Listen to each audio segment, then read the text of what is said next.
वक्रतुण्डमहाकाय सूर्यकोटिसमप्रभ निर्विघ्नं कुरु मे देव सर्वकार्येषु सर्वदा।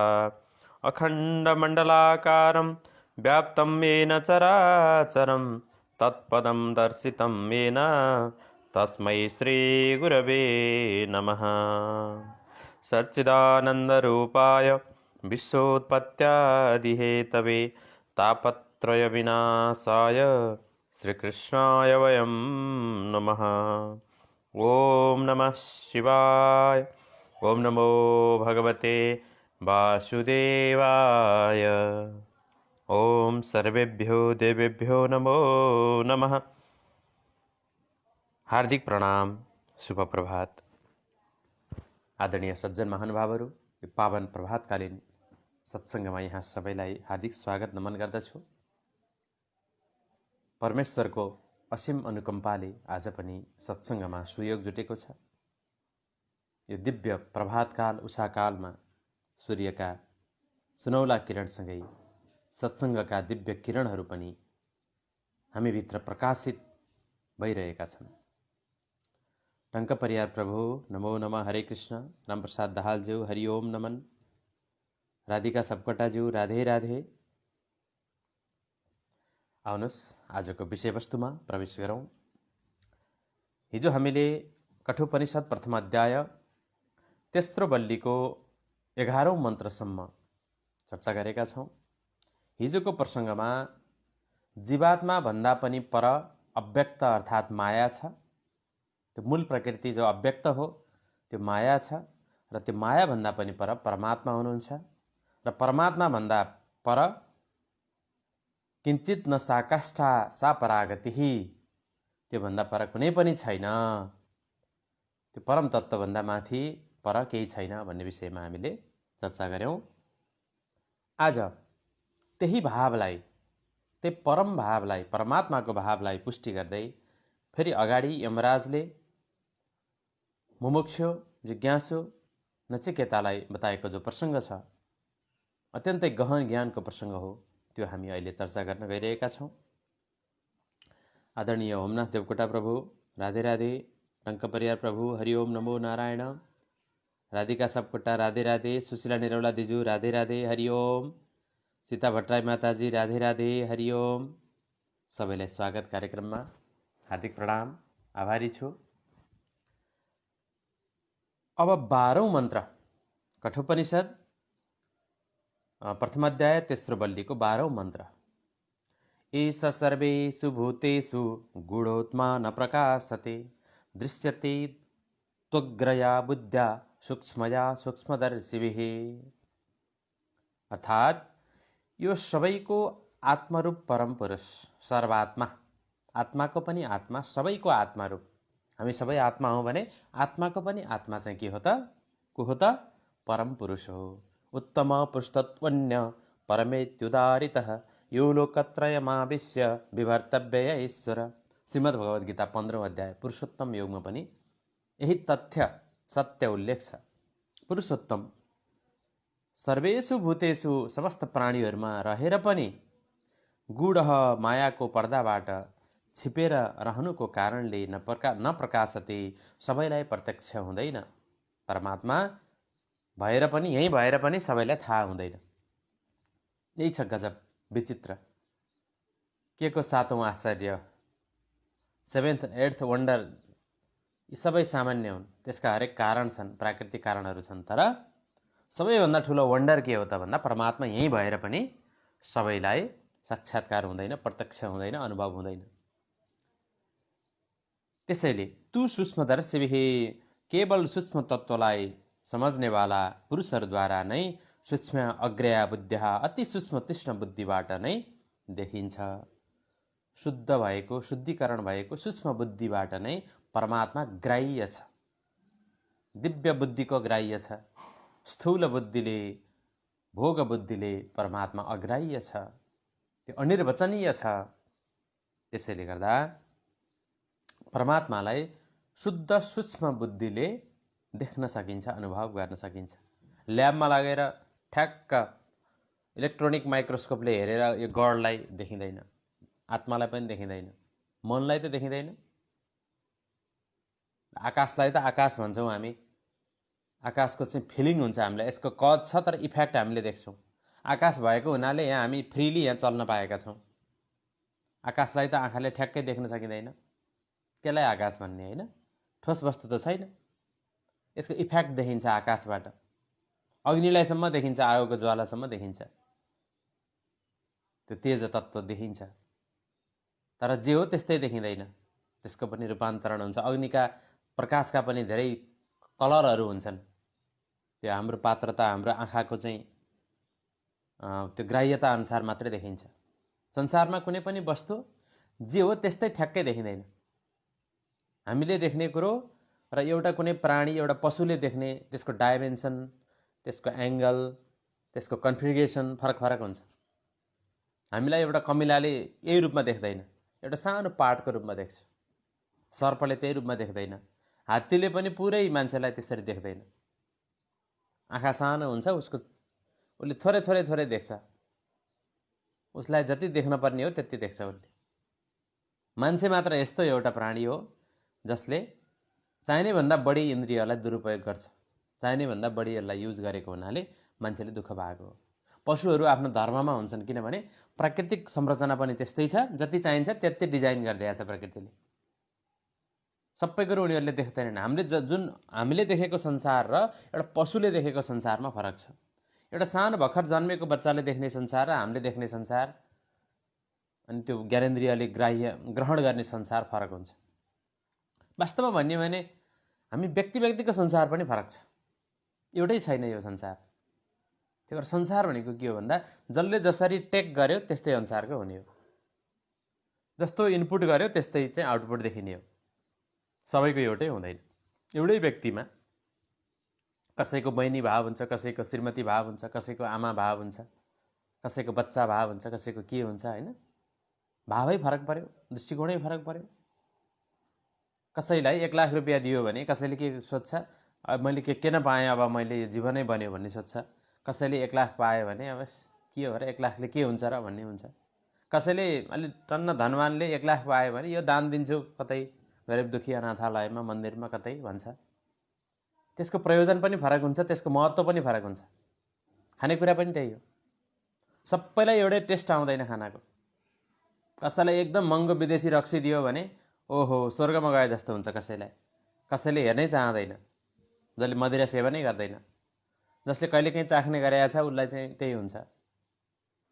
कसैले त्यो बेचेर पैसा लिन्छ, कसैले के गर्छ, त्यसको प्रयोजन फरक फरक छ हरेक कुरामा।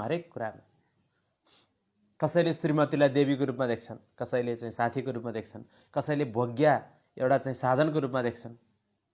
मान्छेको मनस्थिति कस्तो छ त्यसमा भर पर्छ, ज्ञान कस्तो छ, चेतना कस्तो छ। चेतनाको उच्च तहमा पुग्ने हो भने हरेक व्यक्ति देवता देखिन्छ, हरेक व्यक्ति नारी देवी देखिन्छन्। दुईटा हुन्छ दृष्टिकोण। देख्ने व्यक्तिको पनि दुईटा दृष्टिकोण अथवा तीनटा दृष्टिकोण। अब त्यसलाई क्याटेगोराइज गर्नु पर्दाखेरि उत्तम, मध्यम, अधम तीनटा दृष्टिकोण हुन्छ। उत्तममा चाहिँ ब्रह्मस्वरूपै देखिन्छ सबै, मध्यममा चाहिँ एकदम राम्रो, एकदम असल, दिव्य, एकदम सहयोगी, एकदम प्रेरक व्यक्तित्वको रूपमा देखिन्छ। अनि अधमले चाहिँ भोगको रूपमा देख्छ, कि राग गर्छ कि द्वेष गर्छ। अधम दृष्टिले तीनटा तह हुन्छ, एउटा दानवी तह, एउटा मानवीय तह, एउटा आत्मिक तह। कुन तहमा हामी छौँ भन्ने कुरो हो। र देखिने व्यक्ति पनि जस्तै सुन्दरताको कुरो गरौँ न, हरेक व्यक्ति कोही सुन्दर हुन्छ, कोही कुरो देखिन्छ, त्यो चाहिँ भाव मात्रै हो। कस्तो हो भने कोही व्यक्ति आफूलाई कसरी प्रस्तुत गर्न चाहन्छ, एकदम ब्रह्म भावले प्रस्तुत गर्न चाहन्छ कि मानवोचित भावले प्रस्तुत गर्न चाहन्छ कि रागी भावले प्रस्तुत गर्न चाहन्छ। जस्तै कतिपय सिनेमाहरूमा नारीहरूको रोल हुन्छ एकदम सभ्य सुशील, जस्तो हामीले मीरा भन्ने फिल्म हेरौँ, त्यस्तै भक्तिनीहरूको फिल्म हेरौँ, एकदम पूजा वन्दना गरेको त्यस्तो एउटा चाहिँ आस्तिक खालको संस्कार सिकाउने खालका मुभिजहरू हेरौँ। त्यो हेर्दा हेर्दा यति प्रेम जाग्छ, यति श्रद्धा जाग्छ कि एकदम राधा भाव आउँछ त्यहाँनिर। तर कतिपय आधुनिक फिल्महरू हेरौँ, एकदम छोटा छोटा कपडा लगाएका, अत्यन्तै रागिला, एकदम मतिभ्रष्ट बनाइदिन्छ। किनकि उनीहरूको इन्टेन्सन पनि त्यही हुन्छ र हेर्नेको पनि इन्टेन्सन त्यही हुन्छ, उसले पनि त्यही इन्टेन्सन लिएर हेरेको हुन्छ। त्यो देखिने व्यक्ति र देख्ने व्यक्ति दुवैको रागिलो छ भने त्यही अनुसार जान्छ, दुवैको भाव शुद्ध छ, प्रयोजन शुद्ध छ भने त्यो सुन्दरता पनि त्यसमा दिव्यता देखिन्छ। सुन्दरता र कामुकता फरक कुरा हुन्। व्यक्तिमा देखिने सुन्दरता र कामुकता एकदम फरक हुन्। एउटै सुन्दर स्त्रीमा अथवा पुरुषमा पनि कसैमा कामुकता हुन्छ, कसैमा दिव्यता हुन्छ। दिव्यताको सुन्दरता र कामुकताको सुन्दरतामा फरक छ। त्यसको चाहिँ रूप रङ्गबाटै थाहा हुन्छ। यदि हजुरलाई कसैको नजिकमा जाँदा, सान्निध्यमा जाँदा रागको अनुभव भयो भने त्यो सुन्दरता के हो त? एकदम उसको पनि दृष्टि खराब छ भनेर बुझौँ।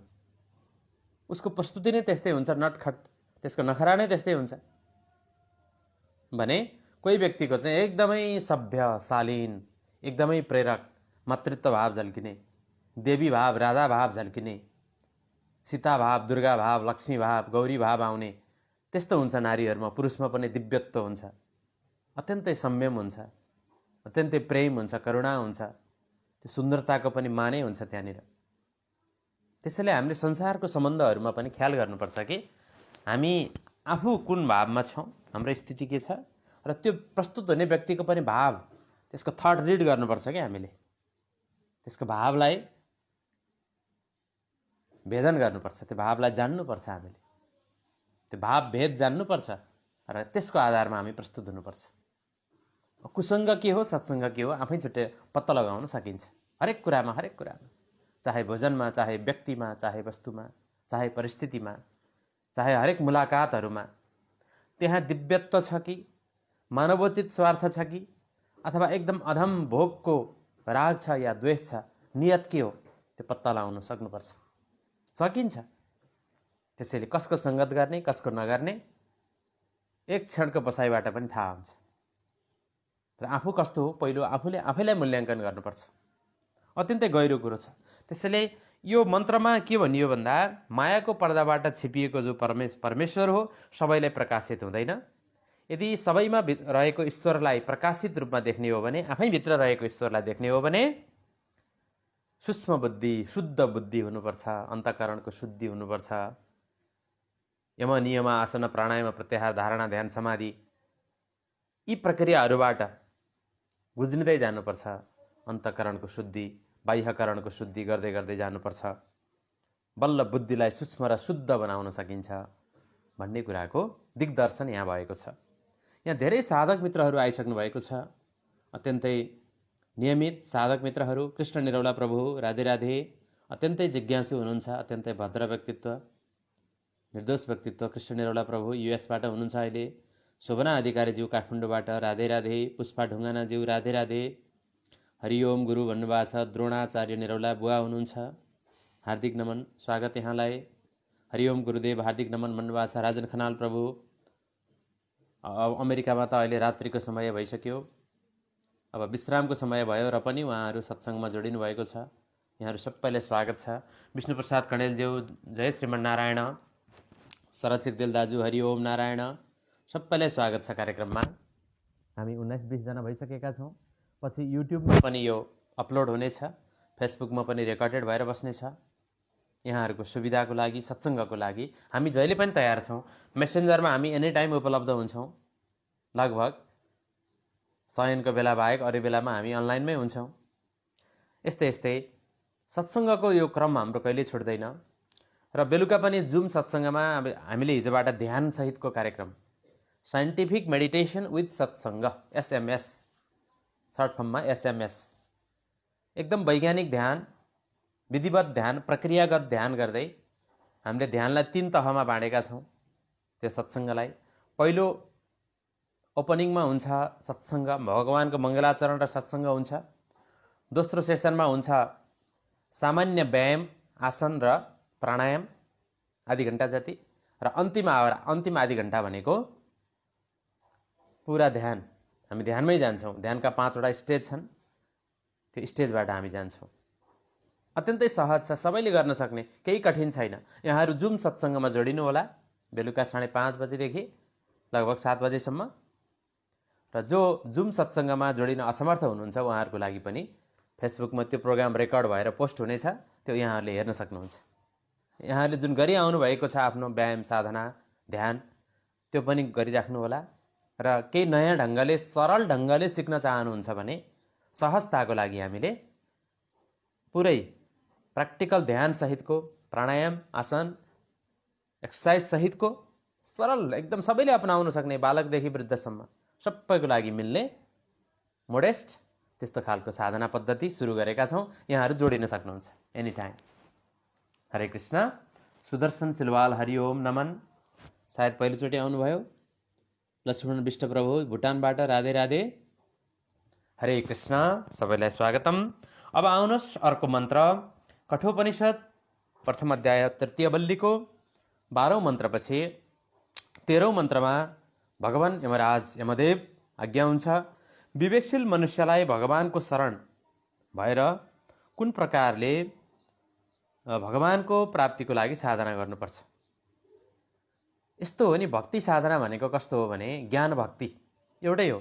ज्ञान योग छुट्टै, भक्ति योग छुट्टै, कर्मयोग छुट्टै होइन पनि।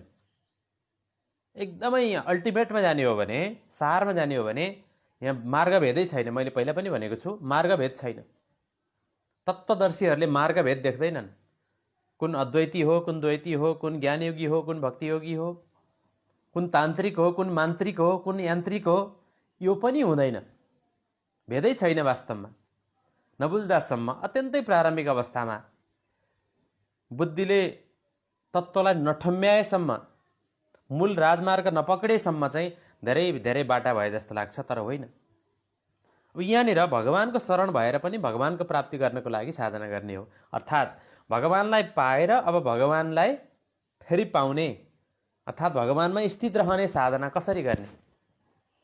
बिना भगवान त साधना कसरी हुन्छ, सत्सङ्ग कसरी मिल्छ, ज्ञान कसरी मिल्छ। ज्ञानको सागर बिना एक बुँद पनि ज्ञान पाउन सकिँदैन। त्यही ज्ञानको सागरले वर्षाएको ज्ञानको अमृत जो तप तप झरिरहेको छ, थोपा थोपा हरेक दिन हरेक ढङ्गले जो हामीलाई त्यो कृपा मिलिरहेको छ, त्यो त ज्ञान सागरको कृपा बिना कहाँ मिल्छ र। सर्वज्ञ परमात्मा नै हो, उसैको कृपाले ज्ञान मिलेको छ, यो शरीर मिलेको छ, संसार मिलेको छ, यो पुरुषार्थका साधन हुन्। मुक्तिका अवसर हुने यो सबै उसैको कृपाले हो। उही भएर उसैलाई पाउनु छ, उसैको भएर उसैलाई ध्याउनु छ, उसैलाई साध्नु छ। हो ही रामको नाम जपौँ तुलसी तजी कुछ माझु, बिगडी जन्म अनेक कि सुधरौँ अब ही आजु। रामचरितमानसमा अनेक अनेक जन्म बिग्रियो, त्यो बिगडीलाई बनाउने वाला परमात्मा नै हो र आजै बनाउनु छ। अब ही, अहिले, आज, राइट नाउ, टडे। भोलि छैन समय हामीसँग, आजै हो। हामी पुरै वार्की पार आजै हुने हो। भोलिसम्म कुर्ने समय हामीलाई छैन। नजाने यो शरीर ढल्न सक्छ कतिखेर। निश्वासो नहीं विश्वासो कदा रुद्धो भविष्यति। सासको के विश्वास, सास त भौतिक हो, कुनै पनि बेला अब रुद्ध हुन सक्छ। निश्वासो नहीं विश्वासो कदा रुद्धो भविष्यति, कीर्तनीय मतो बाल्याद हरे नामैव केवलम। हरिको नाम अहिलेबाट कीर्तन होस्। हरे राम राम राम हरे हरे, हरे कृष्ण कृष्ण कृष्ण हरे हरे। अहर्निश जपौँ जपौँ, पुरै हृदयले जपौँ, शब्दले बाणीले कसरी हुन्छ जपिराखौँ। सासको के विश्वास। आज अहिले हामीले आफूलाई सुधार्नु छ। अहिलेबाट भगवानको शरणागत भएर, रामको भएर रामलाई जप्ने हो, कृष्णको भएर, हरिको भएर, शिवको भएर, देवीको भएर, उसको भएर उसैलाई जप्ने हो। जुनसुकै नाम दिनुहोस् न, स्वतन्त्रता छ। जे नाम दिए पनि हुन्छ परमात्मालाई, जुन रूप दिए पनि हुन्छ, जुन नाम रूपमा पनि उही नै उही छ। यति कुरो चाहिँ बुझौँ। यति जानेपछि मेरो भगवान ठुलो तिम्रो सानो, मेरो विशिष्ट तिम्रो चाहिँ कनिष्ठ भन्नै पर्दैन। सबै भगवानको स्वरूप एउटै हो। जुन रूपमा माने पनि मूल त्यही हो, काण्ड त्यही हो। हाँगा जुन समाते पनि हामी मूलमै छौँ, मार्गभेद छैन। यति हो, समात्नु पर्यो। आफ्नो चाहिँ अभिमुखता हुनु पर्यो, अभिमुखीकरण, ओरिएन्टेसन टुवार्ड्स गड त्यो हुनु पर्यो। जसरी गरे पनि हुन्छ, जुन साधना गरे पनि हुन्छ, मार्ग एउटै हो। यहाँनिर भन्नुहुन्छ यच्छेद्वाङ मनसि प्राज्ञास तद्यच्छेन् ज्ञान आत्मनि ज्ञानमात्मनि महति नियच्छे तद्यच्छेत् शान्त आत्मनि। यमराज आज्ञा हुन्छ। बुद्धिमान साधकलाई चाहियो कि उसले गर्नु पर्यो कि पहिले बाक आदि समस्त इन्द्रियहरूलाई मनमा निरुद्ध गरोस्। बाणी अब बकबक नगरौँ, धेरै नचाहिने कुरो नबोलौँ। बाक आदि समस्त इन्द्रियहरू, जुन 10 इन्द्रियहरू छन्, जुन कर्म इन्द्रिय र ज्ञानेन्द्रियहरूलाई समेटेर मनमा लैजाउँ। मन सूक्ष्म जो मन छ, मनमा मौनतातिर लैजाउँ, मनमा निरुद्ध गरौँ र त्यो मनलाई फेरि ज्ञानस्वरूप बुद्धिमा विलिन गरौँ। मनलाई लगेर बुद्धि, निश्चयात्मिका बुद्धि, व्यवसायत्मिका बुद्धि जो गीतामा आउँछ, त्यसमा लागेर बुद्धिमा यो मनलाई विलिन गरौँ।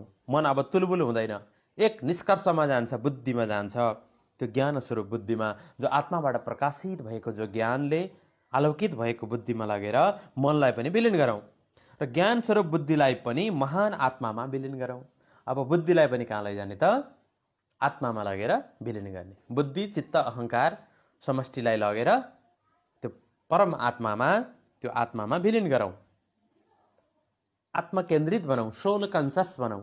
पहिला हामी मटेरियल कन्सस थियौँ, हामी लस्ट कन्सस थियौँ, हामी प्रॉफिट एन्ड लस कन्सस थियौँ, रिलेटिभ कन्सस थियौँ, बडी प्लेजर कन्सस थियौँ। अब बिस्तारै सनै सनै सनै सनै अब हामी मन, बुद्धि अनि आत्मा, सोल कन्ससतिर आफूलाई लैजाउँ।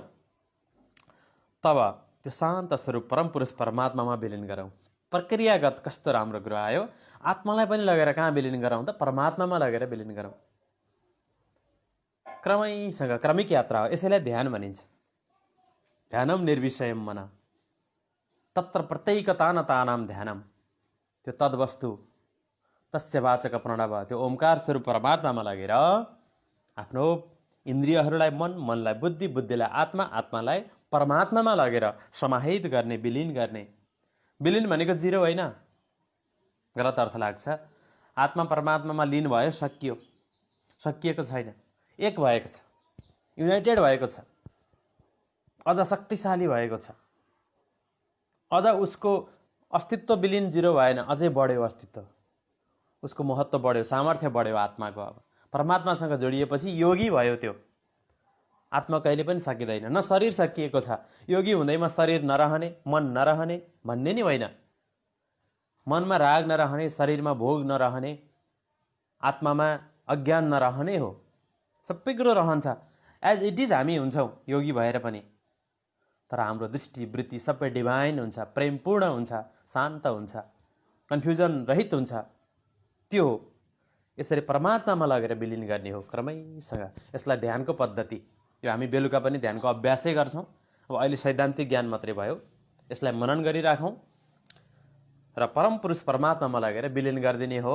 भगवानको शरण भएपछि गरिने सत्सङ्गमा बडो गहिरो कुरो छ। गर्ने यति हो, यति गरे पुग्छ, अरू केही गर्नु पर्दैन।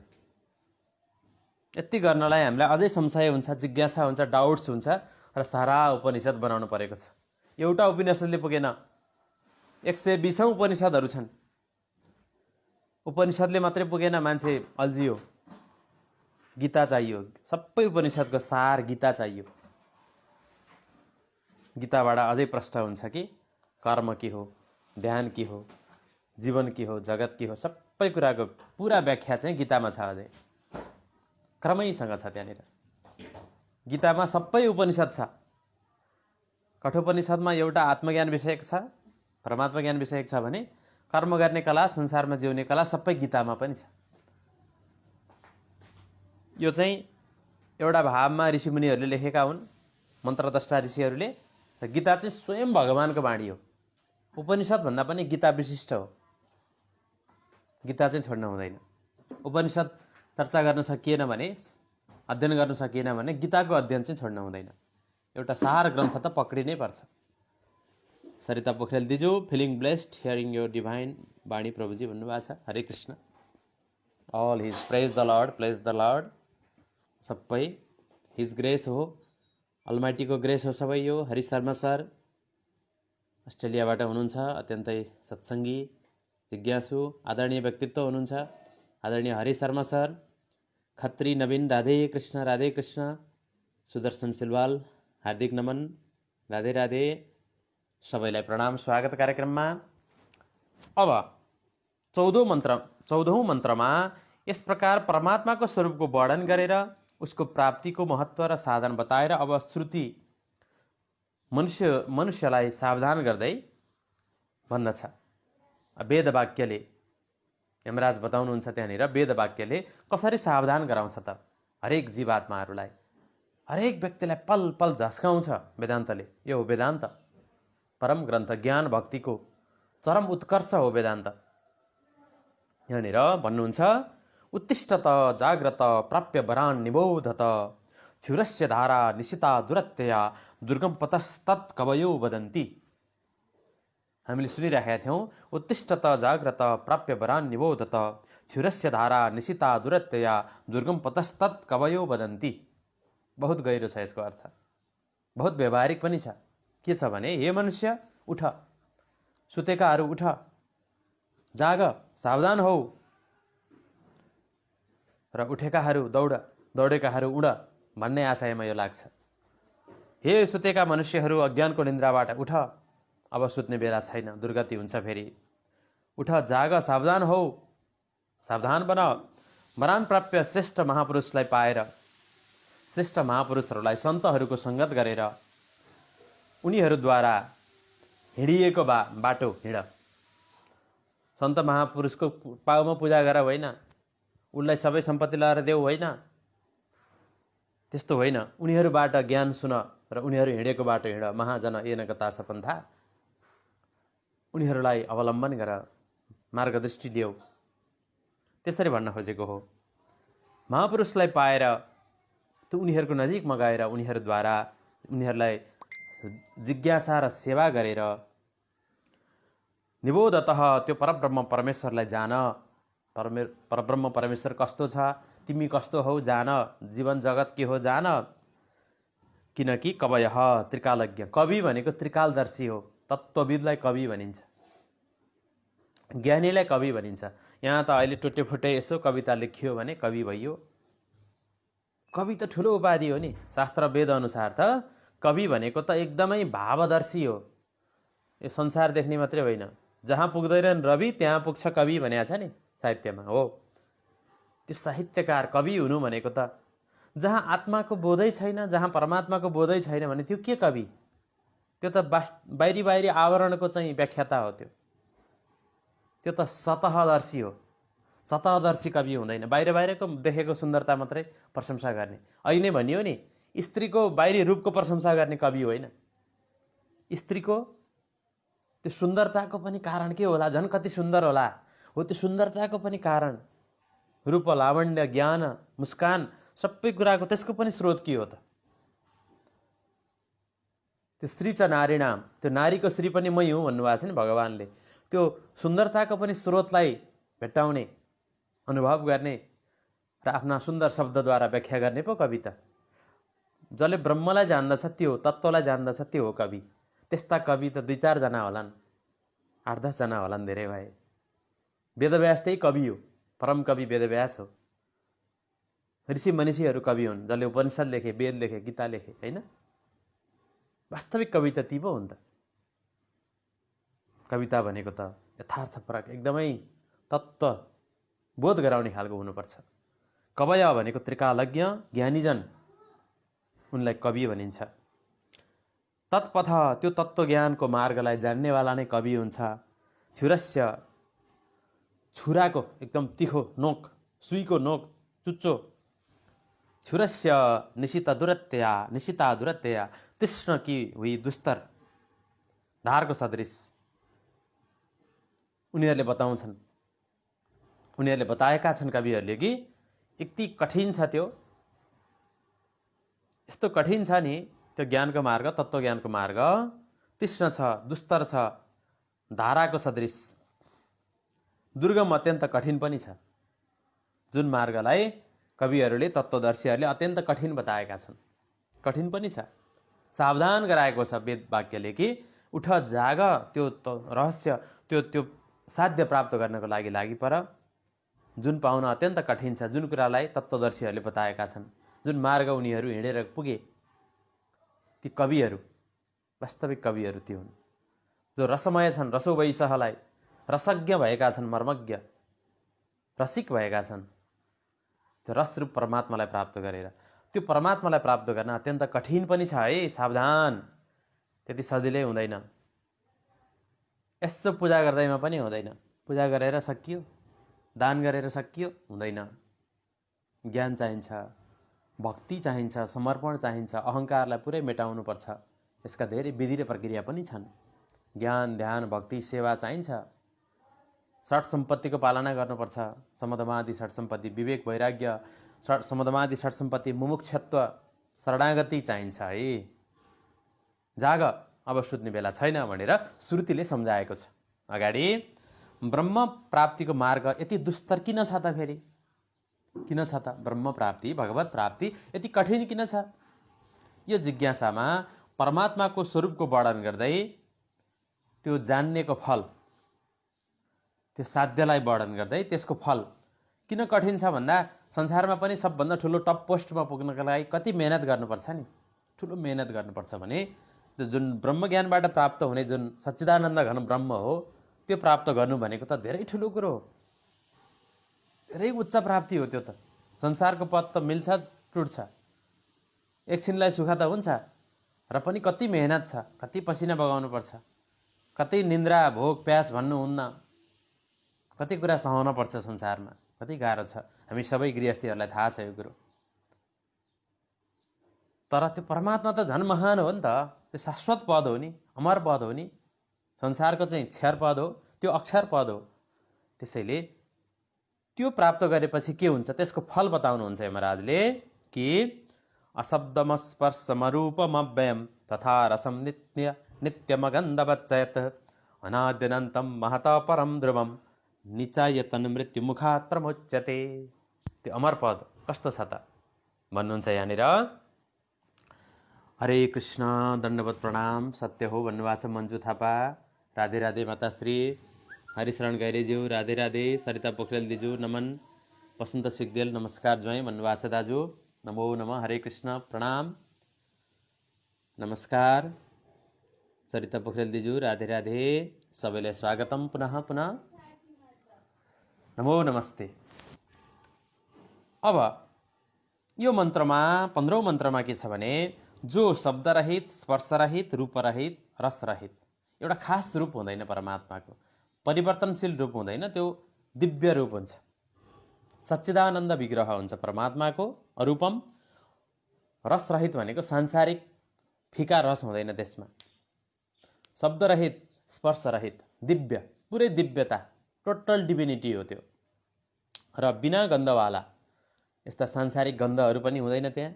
तथा जो अव्ययम, अविनाशी, नित्य, अनादि, अनन्त, असीम, महत्परम, महान आत्माबाट पनि श्रेष्ठ। महत्परम भनेको त्यो जीवात्मा भन्दा पनि श्रेष्ठ, अक्षरातीत। अक्षर भनेको जीवात्मा, अक्षरातीत भनेको परमात्मा। आत्मा अनि परमात्मा। आत्मा र परमात्मा ठ्याक्कै एउटै होइन, परमात्मा नै श्रेष्ठ हो। आत्मा कनिष्ठ भयो, कम्पेरिटिभली हेर्दा परमात्मा श्रेष्ठ हो। आत्मा तत्त्व मात्रै हो, अंश मात्रै हो भने परमात्मा त समष्टि हो, श्रेष्ठ हो। आत्मा र परमात्मामा भेद पनि छ र तत्त्वतः अभेद छ। आत्मा र परमात्मामा कुन एउटा मात्रै छ भने परमात्मा मात्रै छ। परमात्मा भएर सबै छ, परमात्मा नभए केही पनि छैन। अब त्यो अलि तल्लो लेभलमा, मिडियम स्टेजमा आउने भने चाहिँ आत्मा छ र त शरीर छ, आत्मा नभए शरीरले पनि मुर्दा हुन्छ। त्यसको चाहिँ तहगत विवेचन गर्न बुझाइ आवश्यक छ। यसरी महान आत्माबाट पनि श्रेष्ठ महत्परम त्यो परमात्मा छ।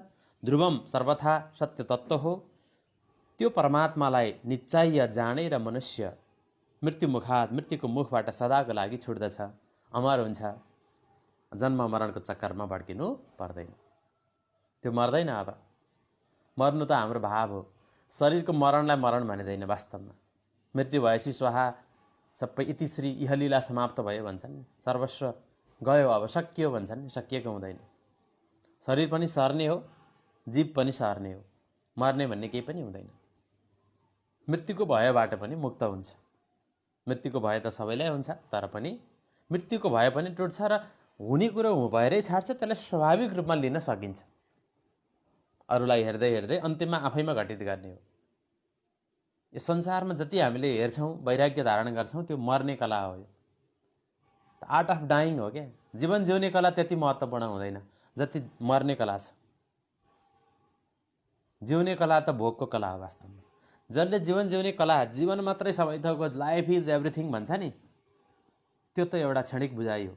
भोलि दुःख पर्यो, मृत्यु नजिक आयो भने लाइफ इज एभ्रिथिङ?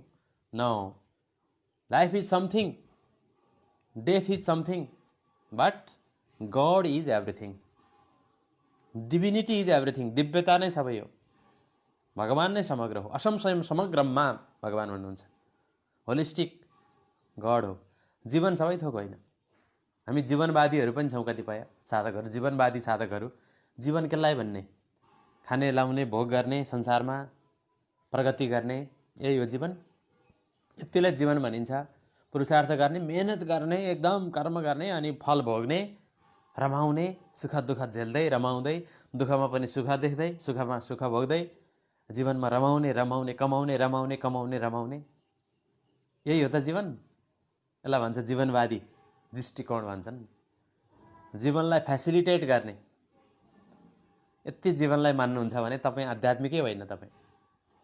तपाईँ पुरा भोगी हो। तपाईँको जीवन विज्ञान, तपाईँको जीवनवाद त्यो भोग हो। तर जसले अनन्त जीवनलाई, परमात्मालाई आत्मसात गरेको छ, त्यो जीवन चाहिँ वास्तविक जीवन हो। त्यो अनन्त जीवन, त्यता हेर्नुपर्छ। लाउने, खाउने, स्वस्थ हुने, पोजिटिभ थिङ्किङ मात्रै गर्ने, त्यो मात्रै होइन। लिमिटेड जीवन हुन्छ त्यो त। किनकि सधैँ एकनासको सुख त मिल्दैन। सुख छँदा त आहा जिन्दगी, ओहो जिन्दगी, धन्य जिन्दगी भनौँला। दुःख पर्या दिन नि ओहो जिन्दगी भन्न सक्नु पर्यो। मृत्यु नजिक आउँदा पनि हाँसी हाँसी स्वीकार्नु पर्यो। कसैको मृत्यु हुन्छ, नाफा घाटा हुन्छ, त्यसलाई पनि स्वीकार्न सक्नु पर्यो। पर्यो भन्यो, तर व्यवहारमा सकिन्छ कि सकिन्न? सकिन्छ। त्यसको लागि चाहिँ पुरा वैराग्य, पुरा शरीरको ममत्वबाट रहित त्यो हुने अभ्यास, चिन्तन, भजन गरिराख्नुपर्छ। साधना नै गर्नुपर्छ। पल पलमा आफूलाई साक्षी भएर हेर्नुपर्छ। यसो गर्यो भने मृत्युको भय पनि, अभिनिवेश पनि टरेर जान्छ। बडो यक्ष प्रश्न हो यो। मुख्य मान्छेको समस्या भनेको मृत्युको डर हो। सबभन्दा मुख्य। मान्छेले सबै कुरो छोड्न सक्छ। उस्तै परे काम, क्रोध, लोभ, मोह, धन, सम्पत्ति, राग सबै छोड्न सक्छ, तर मृत्युको भयलाई कसैले चाहिँ जित्न सक्दैन। त्यसैले गर्दा मृत्युको भयबाट पनि मुक्त हुनको लागि चाहिँ सहज जिन्दगी जिउनु पर्यो र जे हुन्छ त्यसलाई एक्सेप्ट गर्ने, आफ्नो कर्तव्य निर्वाह गर्ने र आफ्नो केही नलाग्ने कुरामा भगवानको भरोसा छोडिदिने। जसरी मीराबाईले मृत्युलाई स्वीकारेन नि, बिख, उनलाई प्राणदण्ड, मृत्युदण्डको घोषणा भयो मीराबाईलाई।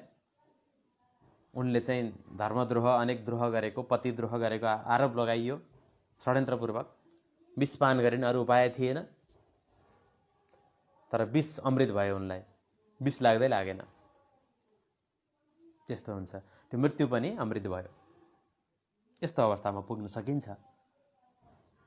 हामी मनुष्यमा निहित सबैभन्दा पवित्र चिज के हो गुरुदेव भन्नुभएको छ। हामी मनुष्यमा निहित रहेको सबैभन्दा पवित्र चिज भनेको त्यो आत्मा बाहेक अरू के हुन सक्छ र? आत्मा नै सबैभन्दा पवित्र हो। आत्मा पवित्र, आत्माको पवित्र बोध भयो भने अब मन पनि पवित्र, बुद्धि पनि पवित्र, शरीर पनि पवित्र, पुरै दिव्य हुन्छ। दिव्य, हरेक नारी पुरुष सबै दिव्य, पवित्र, स्निग्ध त्यस्तो देखिन्छन्, अनुभव हुन्छ। आत्माभन्दा पवित्र अरू केही पनि छैन मनुष्यमा हेर्दा। त्यो पवित्रता, आत्माको पवित्रता कहाँबाट आयो त? त्यो निखार कहाँबाट आयो भन्दा त्यो परमात्माको अंश हो, त्यसैले आयो। र आत्माबाट पनि हामी परमात्मातिर जान सक्छौँ, जुन अगाडिको 13औं मन्त्रमा आइसकेको छ। यसरी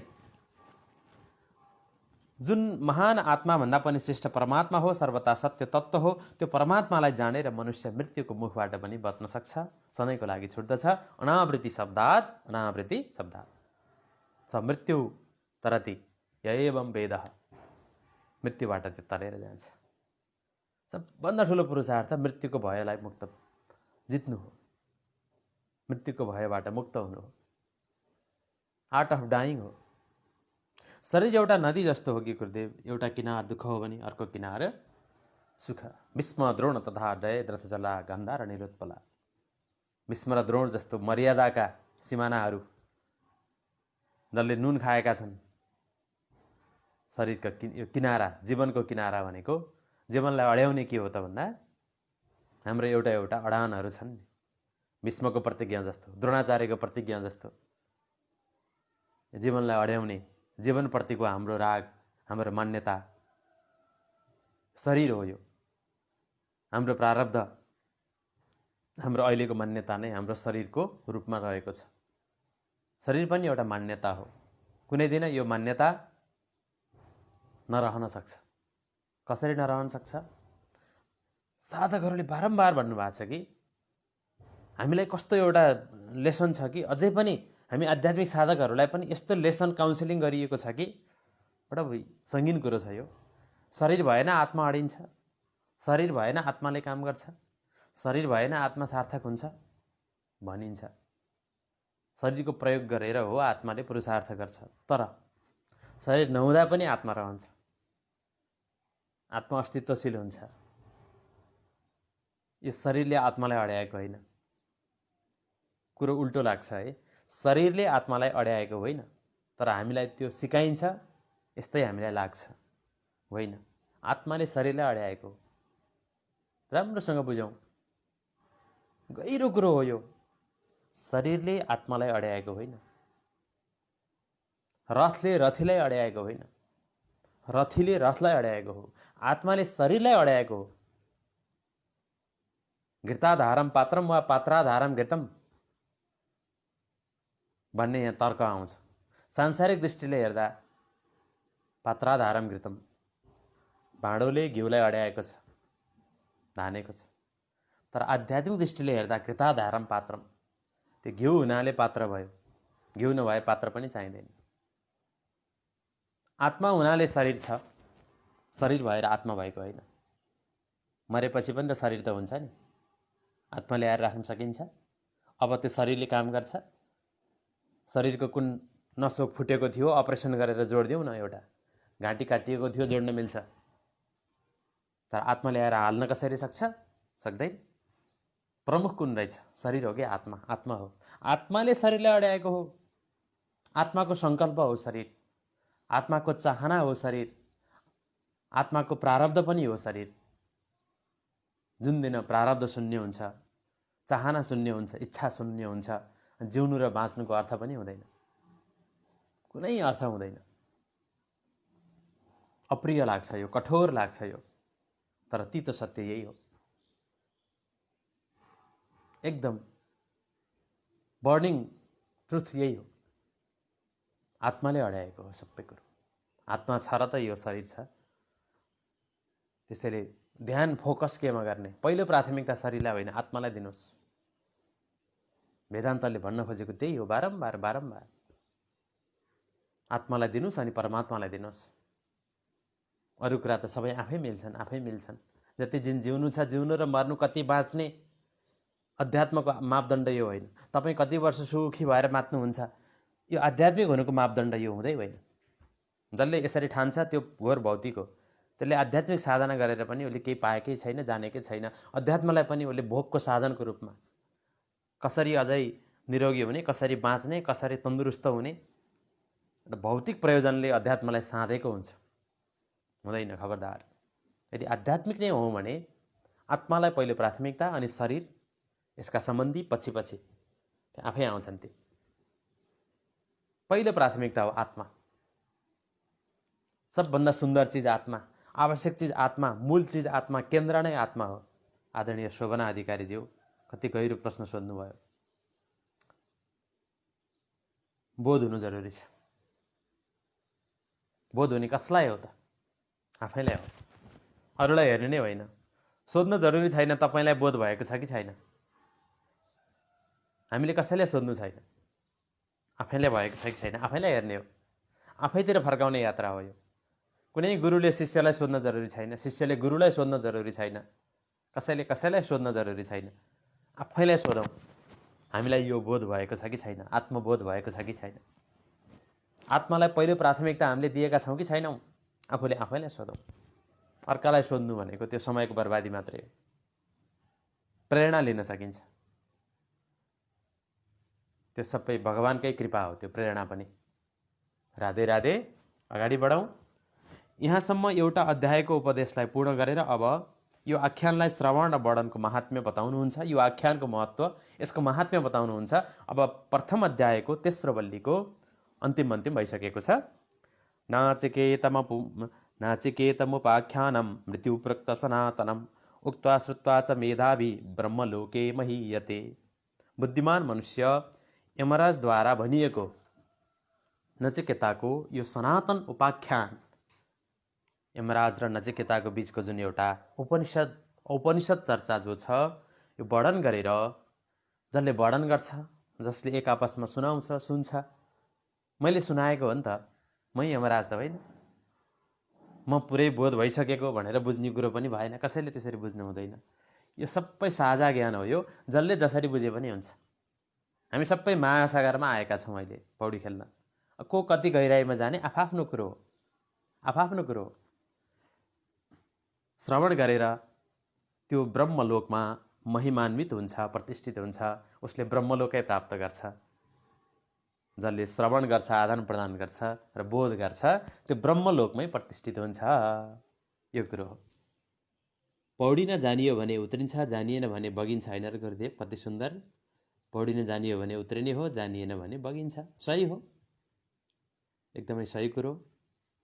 ask questions to self, absolute truth, Gurudev भन्नुभयो। राजन खनाल प्रभु, हरे कृष्ण। अत्यन्तै सुन्दर भाव। कृष्टि निरौला, राधे राधे। शारदा पण्डित माताश्री, नमो नमः। मनको चञ्चलतालाई कसरी आफ्नो बसमा राख्ने होला गुरु? हो, यही त गल्ती छ नि। मैले सिधा कुरो गरेँ है, अलिकति कठोर कुरो पनि आयो। यो मनलाई बसमा राख्ने हामी को हौँ? हामी मालिक हुन चाहन्छौँ नि। हामी मालिक हौँ र हामी कर्ता हौँ र यसलाई बसमा राख्ने? मनसँगको सम्बन्ध छोडिदिउँ न। मैले सिधा उपाय बताएको, यो उपाय हो है। फेरि यो कुनै सजेसन होइन, उपाय हो। मैले पनि गर्ने गरेको। मन त कता जान्छ, कता। मनसँग सम्बन्ध विच्छेद गरौँ, डिभोर्स गरिदिउँ मनसँग। मनलाई डिभोर्स गरिदिउँ त।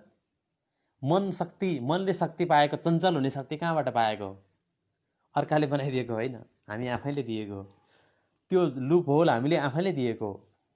मनलाई नसमातौँ, छोडिदिनुहोस्। कागले मासुको चोक्टा लिएर उड्दा गिद्धले ठुङ्दै जान्छ ले भनेर।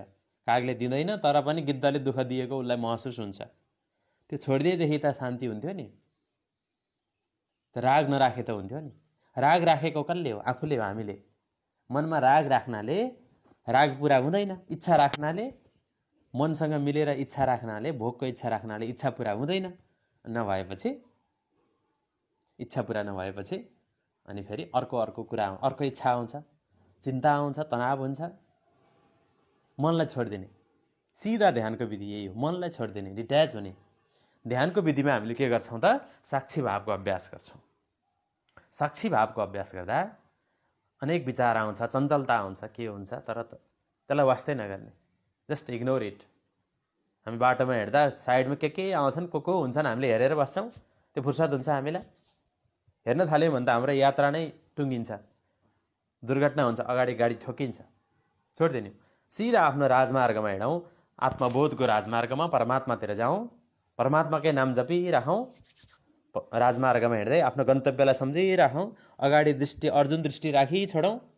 यस्तो मन सन अमन हुन्छ त्यहाँनिर। केही गर्नु पर्दैन, उपाय गर्नु पर्दैन, निरुपाय हो।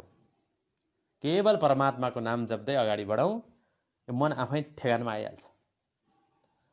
हामीले महत्त्व दिएको हो मनलाई। मनलाई महत्त्व नदिनु, सकियो। सजिलो विधि। राधे राधे। शारदा माताजी, कृष्टि निरोला हजुर, मैया पौडेल, राधे राधे। रुपेश हात आत्रेय प्रभु नमो नम हो नि भन्नुभएको छ। कृष्ण निरौला राधे राधे। अब अगाडि य इमं परमं गुह्यं श्रावयेद् ब्रह्म संसदि प्रयत श्राद्ध काले वा तदानन्त्याय कल्पते तदानन्ताय कल्पतः इति भनेर कठोपनिषद प्रथम अध्यायको तेस्रो बल्ली पनि समापन हुन्छ 17औं मन्त्रबाट। यसको अर्थ जो मनुष्य सर्वथा शुद्ध भएर यो परम रहस्यमय प्रसङ्गलाई ब्राह्मणहरूको सभामा सुनाउँछ अथवा श्राद्धकालमा भोजन गर्नेहरूको अगाडि सुनाउँछ, भोजन गर्न लागेको व्यक्तिहरूले सुनाउँछ, यो प्रसङ्ग शुद्ध भएर है, एकदमै शुद्ध हुनु पर्यो।